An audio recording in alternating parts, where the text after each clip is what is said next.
Bonsoir, mon nom est Jacques Berthiaume, je suis animateur de communauté pour la paroisse du Précieux Sang.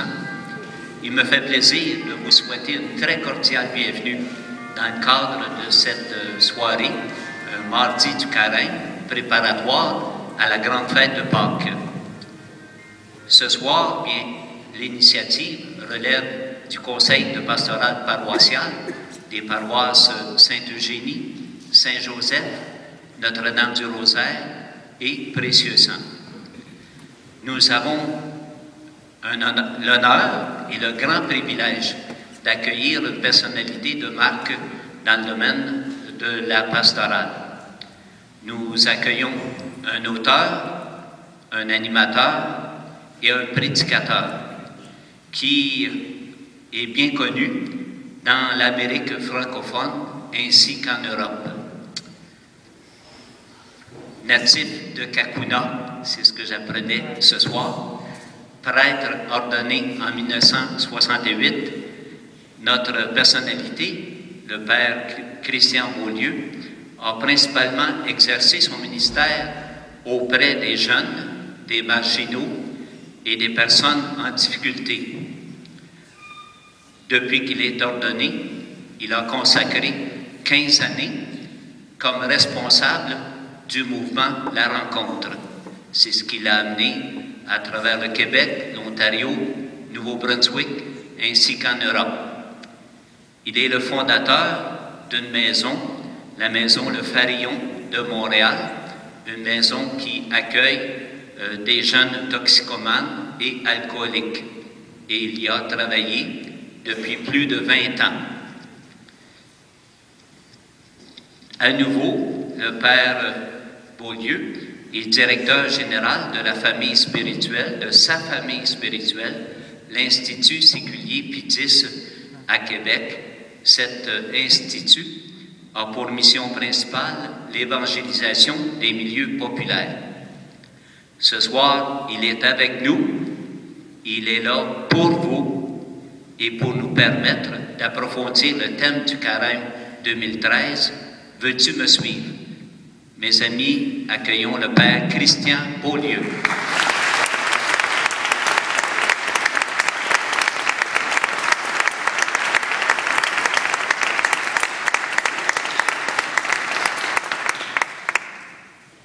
Bonsoir. Bonsoir. On va se lever debout pour écouter la parole de Dieu. Je prends la parole ce soir dans le premier livre de Samuel dans l'Ancien Testament.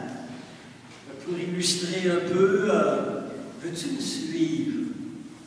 Veux-tu aller jusqu'au bout de tes amours? Es-tu prêt encore à plonger de plus belle?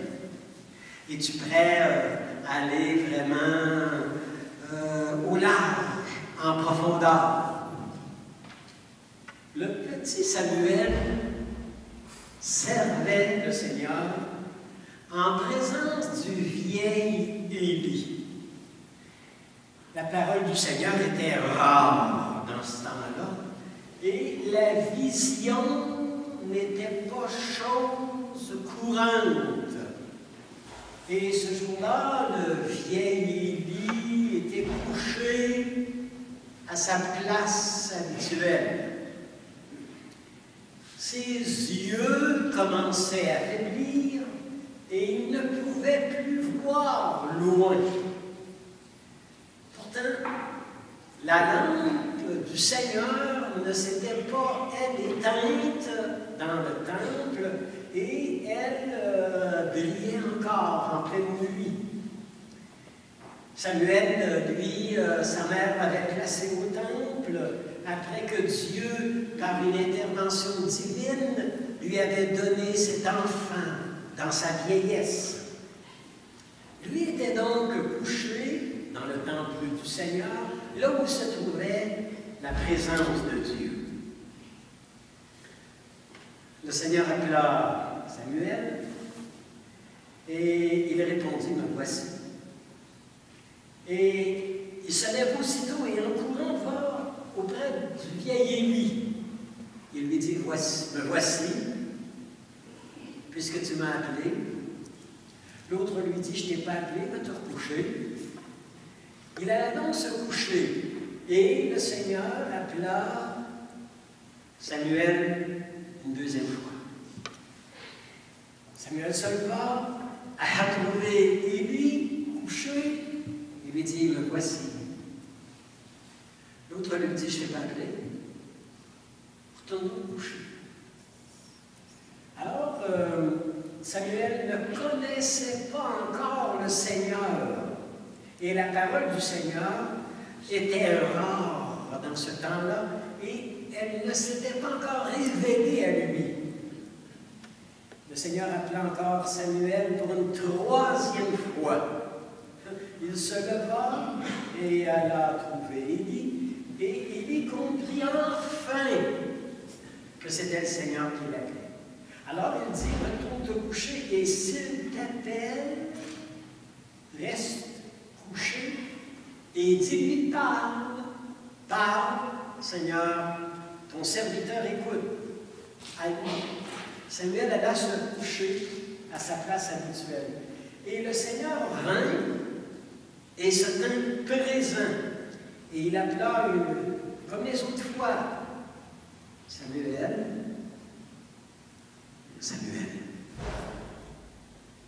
Parle, qu'il lui dit, ton serviteur écoute. Samuel resta couché jusqu'au matin.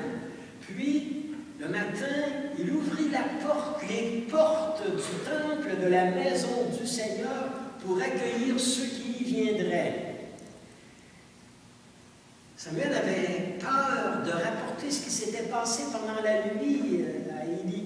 Mais celui-ci appela Samuel et lui dit, Samuel, et l'autre lui dit, me voici, raconte-moi ce qui t'a été dit au cours de la nuit, ne me cache rien. Et Samuel lui raconta. Il lui rappela toutes les paroles que le Seigneur lui avait dites sans les cacher. Et il dit, c'est lui, Seigneur, qu'il fasse ce qu'il a à faire. Samuel grandit. Le Seigneur était avec lui et ne laissa sans effet aucune des paroles qu'il lui avait jetées dans le cœur. Et Samuel prenait la parole et on entendait la parole et la parole faisait son effet. Le Seigneur continua d'apparaître là.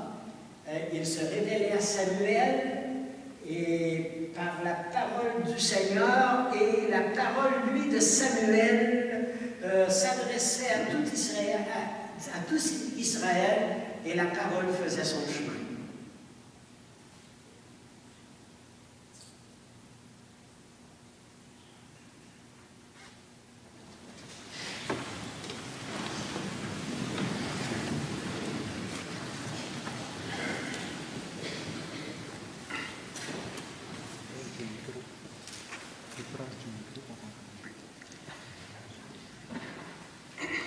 Alors ce soir,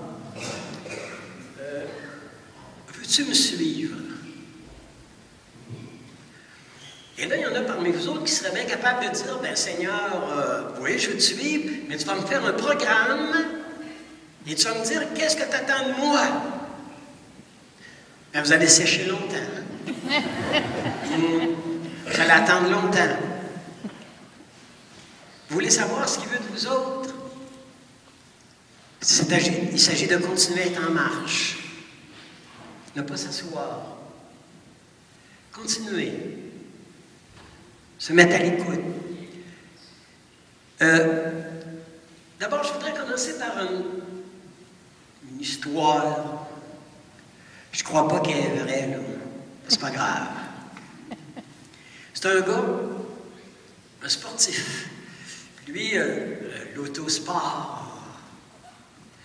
Il monte en montagne, une montagne très escarpée, très dangereuse, vous savez, des tournants. Et à un moment donné, il est parti pour la gloire et il est dans les nues, lui-là. Et il est en train de se demander si Dieu existe vraiment, puis si Dieu, c'est vrai. Et à un moment donné, il perd le contrôle de son auto, il prend le bord, mais le champ. Et l'auto se met à débouler, c'était une montagne, un récif très haut. Et à un moment donné, il est éjecté de son auto et il se ramasse dans un arbre. L'auto dans la falaise, jusqu'au bas de la côte. Il a une main dans les branches, et puis il regarde vers le ciel, et il voit que c'est le vide, et que c'est vraiment le vide à ses pieds. Alors, il regarde vers le ciel, et il dit, est-ce qu'il y aurait quelqu'un là-haut? Est-ce qu'il y a quelqu'un qui m'entend? Est-ce que quelqu'un viendra à mon secours? Dieu, t'attends quoi? Viens à mon aide? Et il paraîtrait que la voix lui aurait répondu, je suis là, fais-moi confiance, je t'ai entendu, je te laisserai pas tout seul, je te laisserai pas tomber dans le vide, je suis là. Lâche la branche. Plonge. Laisse-toi tomber. Je suis ton père et je vais te prendre dans mes bras. Je vais te prendre dans mes bras. Et il paraîtrait que l'homme qui était avec la main dans la branche se serait relevé la tête au ciel et il aurait dit est-ce qu'il n'y aurait pas quelqu'un d'autre là-haut?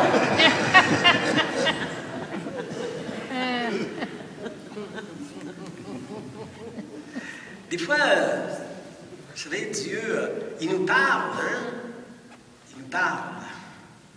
Mais des fois, c'est comme si on ne voulait pas trop l'entendre. C'est pas ça qu'on veut entendre. C'est d'autres choses qu'on veut entendre. Vous savez, le Dominicain qui est un alcoolique assez avancé, et son supérieur était vraiment découragé. Mais découragé. Alors il dit, écoute, moi j'irais consulter un médecin si j'étais de toi. Alors le Dominicain va consulter le médecin, puis il dit, c'est quoi là la meilleure chose à faire dans ma situation? La meilleure chose à faire? Ben, le médecin dit, moi je pense que tu devrais arrêter de boire. Non? Arrête de boire. Et le Dominicain l'aurait regardé en disant, c'est quoi la seconde chose la meilleure que je pourrais faire? La seconde. On n'aime pas ça, les médecines trop dures, hein? On devrait avoir des petites médecines. Non. Quand tu as 50 ans, 70 ans, alors la médecine, c'est pas celui d'un petit bébé de 2 mois, là. Ce soir, on se demande, est-ce que veux-tu me suivre, là? Je vais vous donner une pensée. Elle est de Christine Weber qui dit « Toute vie est un incessant recommencement. » Et pour faire la première étape, la prochaine étape dans laquelle la vie me demande d'entrer, il me faut une attitude ouverte, spontanée, joyeuse. Et il faut que j'ai l'attitude de celui qui sait qu'il ne sait pas. J'ai besoin d'un vide en moi. J'ai besoin de trouver une partie de mon âme qui soit encore vide, ouverte, accueillante. J'ai besoin d'une attitude qui soit où je suis encore susceptible d'être surpris et d'être ouvert à l'émerveillement. Savoir que je ne sais pas. Je ne sais pas la prochaine étape qui m'est demandée de rentrer. Je ne sais pas pourquoi que c'est arrivé comme ça dernièrement et que j'ai l'impression d'être entre deux eaux. J'ai l'impression que je suis dans un passage. J'ai l'impression qu'il y a quelque chose qui est en train de se préparer dans ma vie que je n'avais pas prévu. Et je suis en plein dedans. Vous savez, il y a des...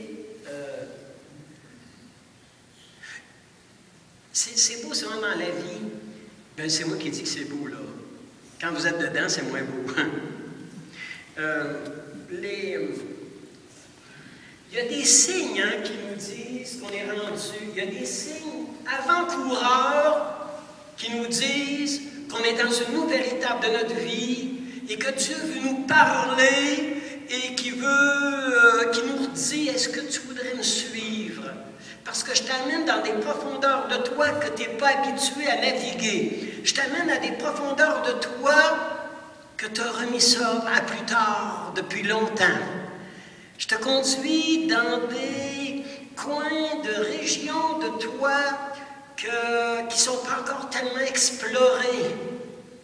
Et c'est pour ça que tu es un peu inquiet. C'est pour ça que tu es un peu insécure. C'est pour ça que tu es un peu branlant actuellement.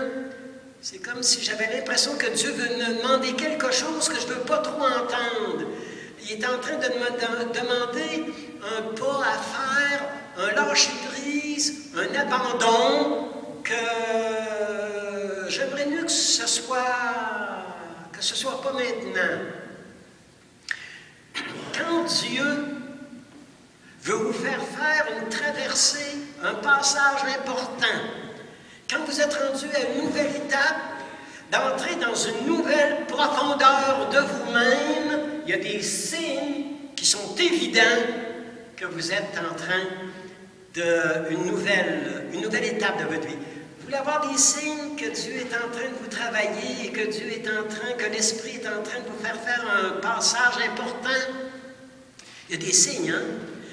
Vous vous souvenez, les apôtres, quand ils étaient sur le bord du lac après la résurrection, ils avaient passé une nuit, Jésus était apparu sur le bord du lac, et les apôtres avaient passé une nuit sans rien prendre, une nuit blanche. Le premier signe, et puis, alors ils jetaient les filets à gauche, hein, ils avaient jeté les filets à gauche toute la nuit, puis il n'y avait plus de poissons là. Et Jésus leur a dit, ben, jetez les filets à droite. C'était plein de poissons à droite. Des filets plein. Vous savez pourquoi ils ne jetaient pas les filets à droite et qu'ils restaient à gauche, même s'il n'y avait plus de poissons? C'est parce que c'était moins fatigant de les jeter à gauche puis de ne pas avoir de poissons que de les jeter à droite puis se donner des tours de rein tellement qu'il allait avoir du poisson à vous faire embarquer dans la barque. Je veux dire ça plus québécois. Il y a des hommes... Non, je vais mettre ça pour les femmes, ça va mieux passer. Alors,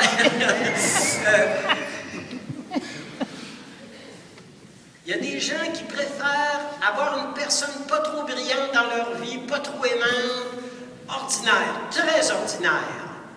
Parce que ça demande moins de changer, ça me demande moins d'aller loin en amour. C'est-tu fatigant, hein, les mères, quand vous avez une fille qui vous ressemble comme deux gouttes d'eau? Oh, elle va me faire mourir! T'es bien mieux de mourir pour un enfant que pour mourir pour d'aller au bingo.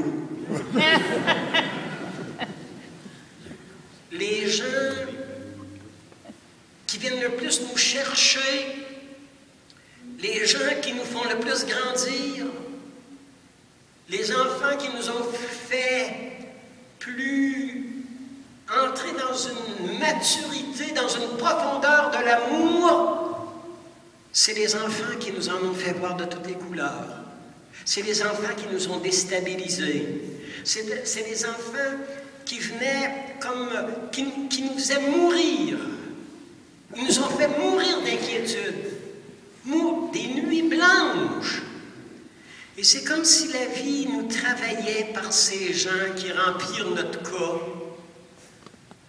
qui viennent nous chercher là, à des profondeurs de nous autres qu'on ne se serait jamais rendus. Vous savez, il y a des signes qui vous disent que la vie vous demande, vous êtes à une nouvelle étape de votre vie. D'abord, ce qui a marché pendant des années ne marche plus. Comment c'est ça que ça marchait il y a 5 ans? Ben, il y a 5 ans, tu faisais marcher ça par toi-même. Mais quand l'Esprit, quand la grâce prend ça en main, puis dire, là, tu vas me suivre, là. Là, tu veux-tu me suivre? Tu veux-tu venir à ma suite? Tu veux-tu que je t'ouvre les chemins? Tu veux-tu que je te fasse aller plus loin? Tu veux-tu aller plus en profondeur? Aussi longtemps que c'est nous autres qui menons ça, hein, les germaines, aussi longtemps que c'est nous autres qui tout fait marcher ça, il n'y a pas de problème. Mais quand Dieu prend les hommes, vous vous souvenez-tu la première fois que votre femme, les premiers temps que votre femme a conduit, vous vouliez mourir, hein? Imaginez-vous si vous aviez peur. Les premières fois qu'elle a conduit, imaginez-vous la peur qu'on a quand Dieu dit « c'est ben de valeur, mais là tu me suis, hein? » Parce qu'on ne dira pas, mais souvent on a dit à Dieu « fie-toi sur moi, tu vas voir que moi ça ne sera pas comme ma mère, ça ne sera pas comme les parents, tu vas voir. Ben oui, fie-toi sur moi, Dieu, suis-moi. » Le Seigneur dit « non, là tu vas me suivre, là. Tu vas marcher dans mes pas, dans mes traces, en arrière. Seigneur, passe devant, Seigneur. » Et mon Dieu, que ça m'a pris du temps, moi, avec le tempérament que j'ai, à dire à Dieu, passe devant. J'étais en Haïti. Je vais, depuis 12 ans, je suis presque à chaque année en Haïti. Mouroir de Mère Teresa, avec Sœur Claire, dans les groupes de prière charismatique. Et à un moment donné, je pars vitement du mouroir après avoir accompagné un jeune qui allait faire le grand passage. Et je m'en vais pour prendre mon avion. Pas de carte d'embarcation. Pas de... aucun... rien sur moi. Alors, je dis, Seigneur, passe devant. Et là, tu passes devant, là. Moi, je n'ai pas le temps de retourner chez les sœurs, là. Pour aller chercher mon passeport puis mon billet d'avion, là. Passe devant. Hey, il y a une hôtesse de l'air qui m'est arrivée de Air Canada. Puis elle me dit, Père Christian, suivez-moi, je vais aller vous. Tout le monde se sont retournés. Ben, j'ai dit, si je la suis, c'est bien de valeur, mais je vais avoir des regards des flèches dans les yeux. J'ai dit, non, laissez faire, je vais m'organiser, je vais attendre. Elle est partie, hein? J'ai dit, Seigneur, pour moi, tu me l'as envoyé. Pour moi, elle était venue là, rien que pour moi. J'avais manqué le bateau. Et 10 minutes après, c'est un gardien de sécurité qui arrive et dit, Christian, non. Et je t'ai rencontré il y a 10 ans. Toi, tu m'as sauvé la vie, hein? Il y a 10 ans, tu as été... Je peux-tu faire quelque chose pour toi? Ben, le Seigneur passe devant. Il m'a tout organisé ça. Sauf la dernière qui est en paix, mon billet d'avion. Il dit, je ne suis pas capable de lui parler, c'est vitré, c'est interdit. Bon, le Seigneur, il me reste rien que le billet d'avion. Alors, je ramasse un billet qui traînait à terre, un vieux billet qui avait déjà servi, puis j'ai ça dans les mains. Puis j'arrive devant la dame qui a tempé mon billet. J'ai fait un de ses sourires. Elle dit non. Père Christian, vous étiez assez beau hier soir dans un groupe de prière, c'était extraordinaire. Hey, j'ai passé, pendant qu'elle me disait ça, le billet, elle m'a étampé ça, je suis rentré comme ça. Seigneur, passe devant.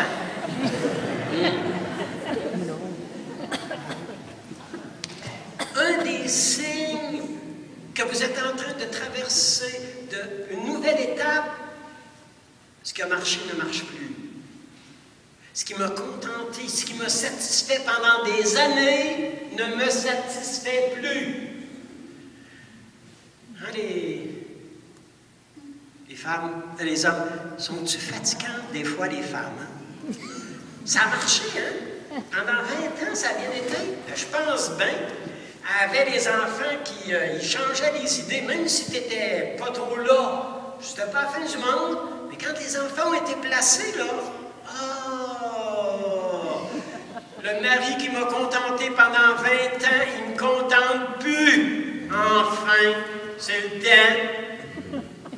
Tu vas te passer encore de 10 ans là, de la présence d'un homme pour partager puis vivre des choses intenses. Je suis content que ça ne te satisfait plus. Tu es appelé à plus. Tu es appelé à plus profond. Tu es appelé à plus grand. Tu es appelé à plus haut. Tu es appelé à plus beau. Tu es appelé à plus d'éternel. Tu es appelé à plus d'infini à l'intérieur de toi.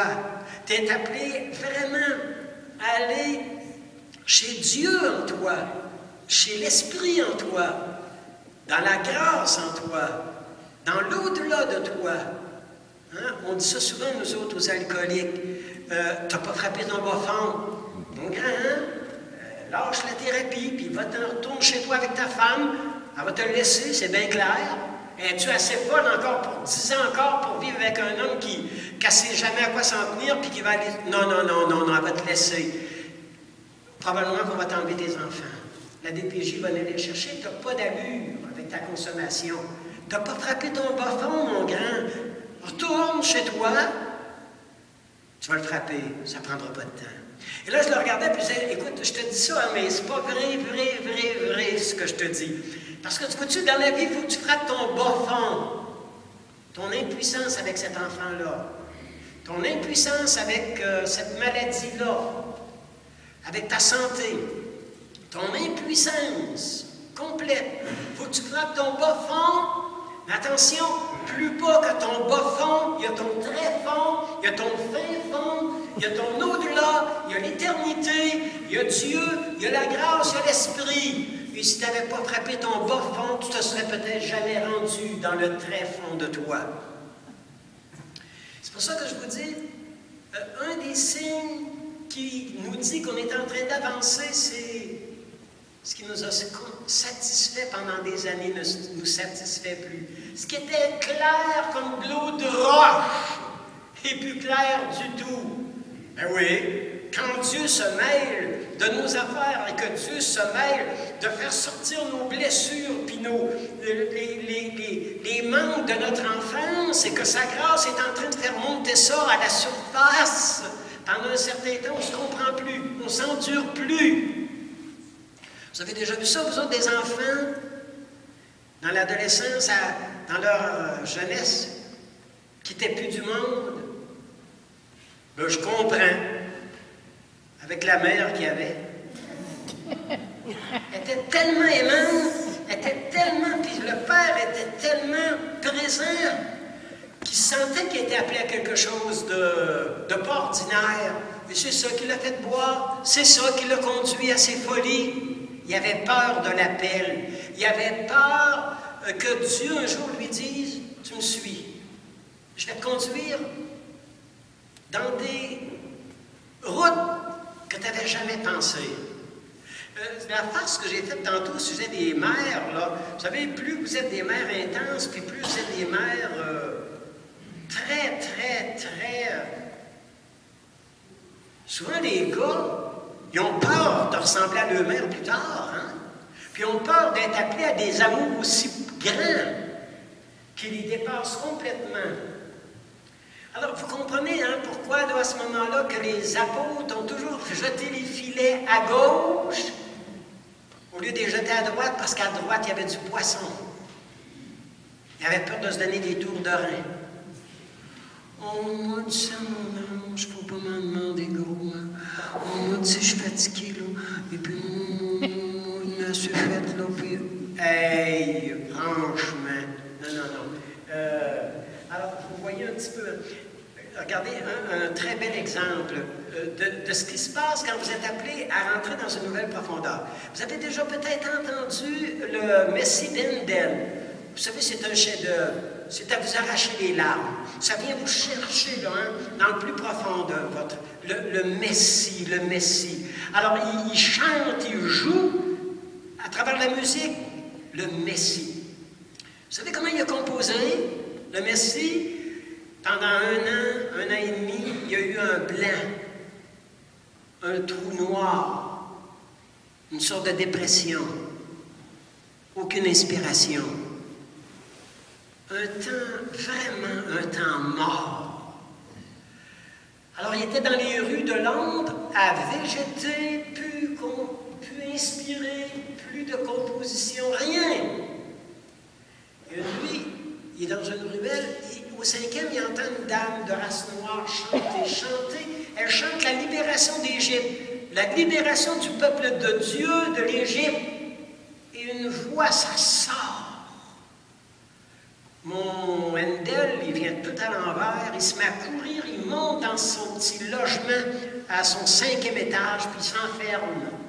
Et la musique, le Messie d'Handel se met à jouer à l'intérieur de lui, ça se met à chanter à l'intérieur de lui, et les notes lui sont données, l'inspiration lui vient, et en moins de 2 mois, il va avoir accouché du plus beau chef-d'œuvre musical qu'il y avait eu dans ce siècle-là.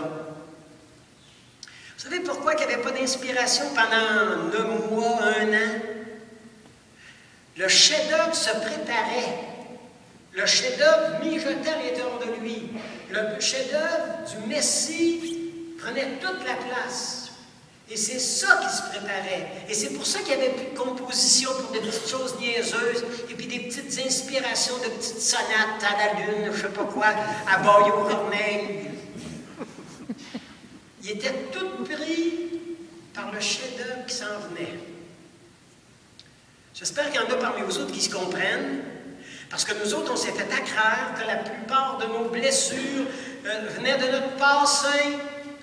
Puis si tu es souffrante comme tu es, ça doit sûrement être à cause de ta mère, de ton père. Bon, ça c'est vrai, là, c'est vrai. Mais c'est loin d'être tout vrai. La plupart de nos blessures ne viennent pas de notre passé, ça vient de notre avenir. Et c'est quand les jeunes refusent leur avenir qu'ils commencent à se droguer, qu'ils commencent à boire, qu'ils commencent à rentrer dans la maladie mentale. C'est leur avenir qui les empêche d'avancer. La peur de leur avenir, c'est de ne pas demander assez à Dieu, qu'est-ce que tu veux de moi? Dis-moi qu'est-ce que tu veux. C'est ça la question. Veux-tu me suivre? Veux-tu me suivre dans des régions qui te dépassent, dans des régions que tu n'avais pas soupçonnées? Est-ce que tu veux me suivre jusque-là? Vous avez vu ça, hein? Veux-tu me suivre? Vous savez, Saint-Pierre, il est tout capoté, hein, lui. C'est trippant, bien raide, son affaire. Vous savez, Saint-Pierre, à 20 ans, il a dit, Jésus l'a rencontré, puis Jésus a dit, veux-tu me suivre? Oui, quand vous êtes mariés, le premier oui, le bonne chance. 20 ans après, 25 ans après, il y a un deuxième oui à dire. Est-ce que tu l'as choisi, cet homme-là? Est-ce que tu as choisi cet enfant-là? Est-ce que tu as choisi ta santé? Est-ce que tu t'as choisi? Le deuxième oui dans la vie est toujours plus difficile à dire que le premier.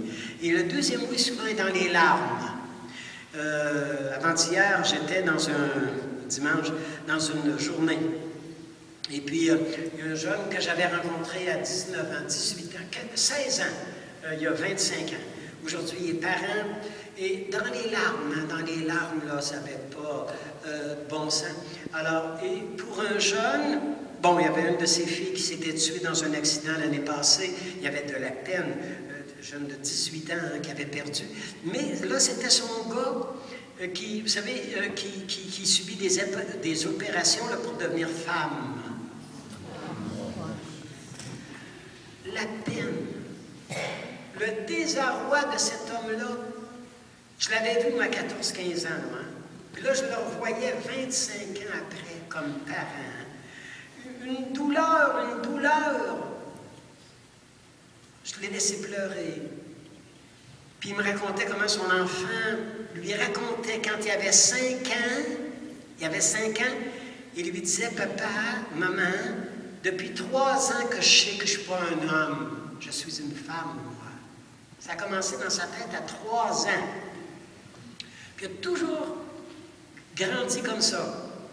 Et là, j'ai dit à son père, après l'avoir écouté comme il faut, puis lui faire sentir que je le comprenais dans son désarroi, j'ai dit, est-ce que tu veux que ton grand devienne ce que toi tu as rêvé pour lui, ou bien ce que Dieu rêve pour lui? Et là, tu vas demander qu'est-ce que Dieu veut pour lui, et ça se pourrait que Dieu se rende compte que la seule façon qu'il va être heureux, c'est d'accepter la femme qui est à l'intérieur de lui et qui va vivre avec ça.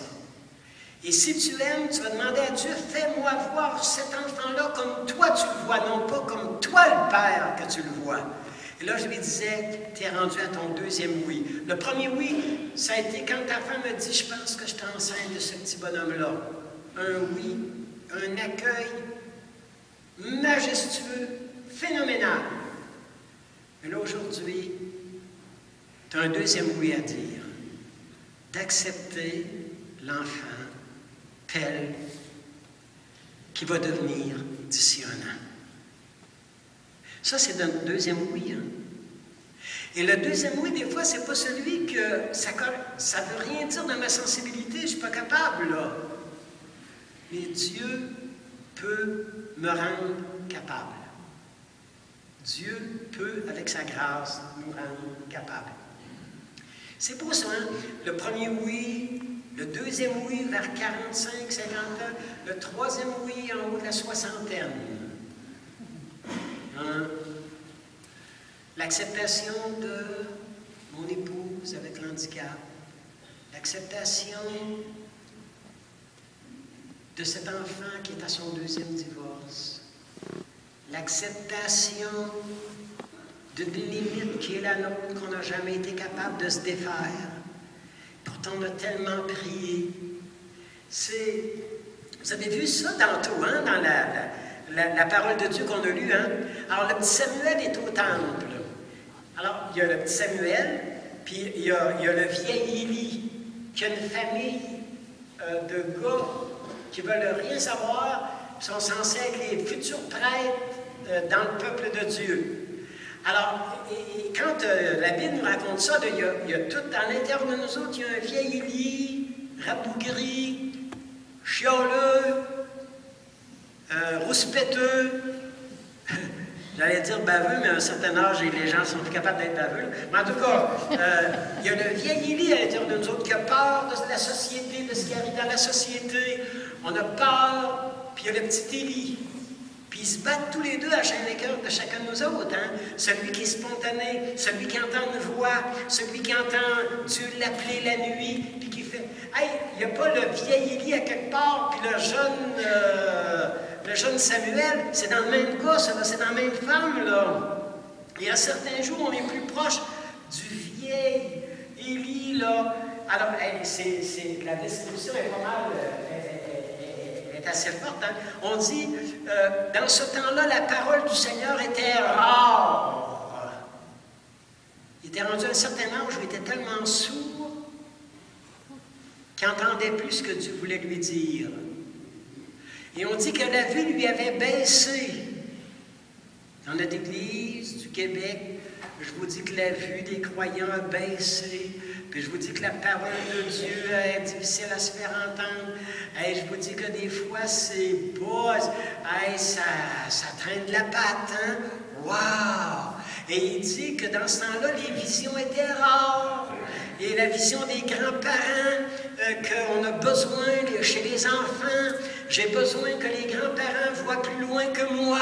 J'ai besoin que les parents voient plus loin que moi, le jeune, je vois, pour qu'il m'apporte une espérance. Quelque chose, l'espérance dans notre Église du Québec actuellement, avec tout ce qui se brasse, avec tous les changements, mais il faut retrouver la vision, il faut réécouter la parole de Dieu, il faut que je réentende ce que Dieu veut de moi. Et c'est beau, hein, le Seigneur qui appelle Élie par 3 fois, comme Pierre.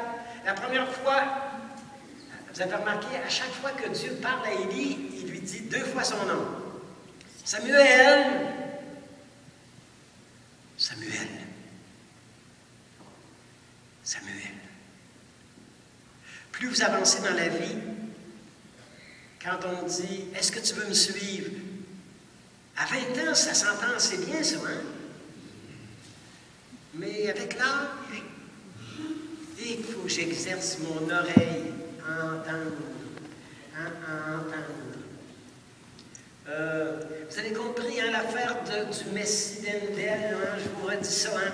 Ce qui faisait qu'il était plus inspiré, ce qui faisait qu'il était plus capable de composer comme dans le passé, ce qui faisait qu'il était plus capable d'avancer comme il y a 4 ans, 5 ans, 10 ans, c'était qu'il était porteur d'un chef-d'œuvre. Il était porteur d'une vie, d'une création fantastique. Dites-moi comment vos enfants, vos petits-enfants, dans 10 ans, dans 20 ans, dites-moi comment ils seront des êtres beaux, des êtres qui auront une influence dans la société, des êtres qui auront des convictions profondes. Dites-moi comment vous avez d'enfants, de petits-enfants, et dites-moi l'influence que vous pensez qu'ils vont avoir dans 10 ans, dans 20 ans, et je vous dirai le nombre de nuits blanches que vous allez passer, les larmes que vous allez verser, les années où vous n'aurez pas de consolation dans vos prières, et que vous n'aurez pas vous savez, de grandes grâces éblouissantes. On les accouche. On les accouche. Vous savez, quand je finis une fin de semaine, puis je fais ça toutes les fins de semaine, et c'est toujours des nouveaux groupes qui m'arrivent avec des histoires, mais des histoires que je me dis, mais dans quel monde on est?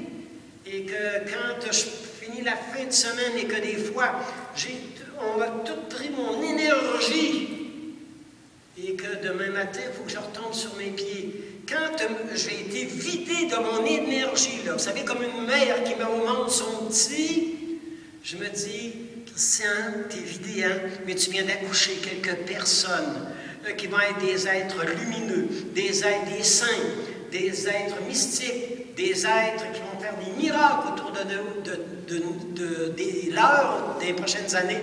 De quoi tu te lamentes? Tu viens d'accoucher. Tu viens de mettre au monde un Messie.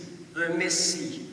Vous savez, ce moine qui était supérieur de communauté, et la communauté avait vieilli, la communauté était vraiment vieillissante. Ça avait été une communauté très, très, très, très, très fertile, ça, ben fertile. En tout cas, bien rayonnante, et puis plein de... puis là, ça rentrait plus, les jeunes. Ça mourait, ces vieux-là. Alors, le supérieur va voir un rabbin juif et lui dit, on fait quoi? Alors, le rabbin dit, ben, moi, j'ai eu un songe la nuit passée, tu sais quoi? Je savais que tu allais venir me voir, puis j'ai eu un songe que... Est-ce que tu es courant? Es-tu au courant, toi, là? Tes prières de la communauté. Es-tu au courant que le Messie va revenir, toi? Ben oui, le Messie va revenir. C'est dans la Bible. Le Messie va revenir. Ben, il dit, moi, j'ai rêvé la nuit passée que le Messie, il est revenu sur la terre. Puis il y a un des vôtres de votre communauté. Puis là, il dit, tu vas aller dire à ta communauté que le Messie est parmi eux. Alors le père abbé est arrivé, puis ils se sont tous regardés. Lui, le Messie. Hein, lui?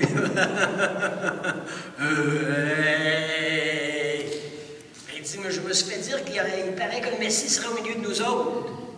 Pourquoi qu'on n'y croirait pas? Et il paraît qu'ils se sont mis à le croire. Écoutez bien, le gars le moine qui faisait la cuisine, il s'est mis à faire des petits plats. C'était bon. Ça avait du goût pas possible. Puis il servait lui-même ses moines, une main sur l'épaule, un petit coup de, vous savez, un petit toucher dans le cheveu quand il passait. Waouh! Hey, c'est bon! Puis il se disait, ben, si c'est le Messie, ça vaut la peine de mettre la main sur l'épaule, non? Puis servir le meilleur. Hey, le moine, pas tondeur, mais barbier, il paraît qu'il s'est mis à se faire les cheveux. Avant ça, c'était 3 minutes, puis il était tondu, le moine, là. Il n'a rien à perdre. Alors, là, il s'est dit, hey, si c'était le Messie, je prendrais au moins 3 quarts d'heure pour y faire les cheveux. Je ferais la barbe, j'y remonterais le visage, puis il s'est mis à les traiter, chacun à ceux qui faisaient les cheveux, comme si c'était le Messie. Celui qui faisait, vous savez, des habits, là, des moines, avant ça, c'était des vraies poches de patates. Pas de mesure, rien. Là, il s'est dit, hey, j'habille le Messie. Il a pris son temps, puis, hey, il les faisait ça belle, bien ajusté, puis les moines étaient tous fiers. Il paraîtrait qu'en 6 mois, toute la communauté serait changée.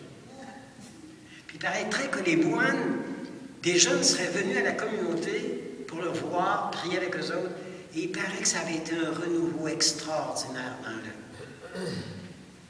Ah, il paraîtrait que le Messie est un des vôtres.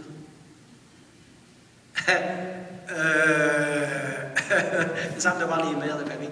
Pas lui, certain, il a servi à son père, ça pas le Messie. Non.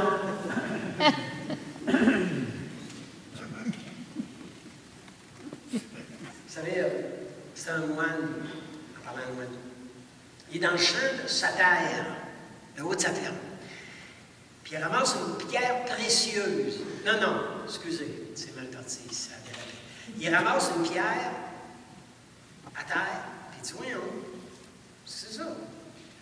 Alors, c'est étrange. Alors, il enlève le sable sur la pierre, puis la bouse de vache. Puis il regarde, hey, une perle rare. Wow! Boys, une petite fortune. Alors, il met ça dans sa poche de soutane, puis il oublie ça. Alors, il arrive pour prendre un petit peu de pain, une croûte de pain pour le dîner. Alors, il s'est assis sur une pierre, il a sorti ce qu'il avait de ses poches, puis il met ça sur la pierre, puis il y a un pèlerin qui s'en allait à Saint-Jacques-de-Compostelle qui passe par le champ.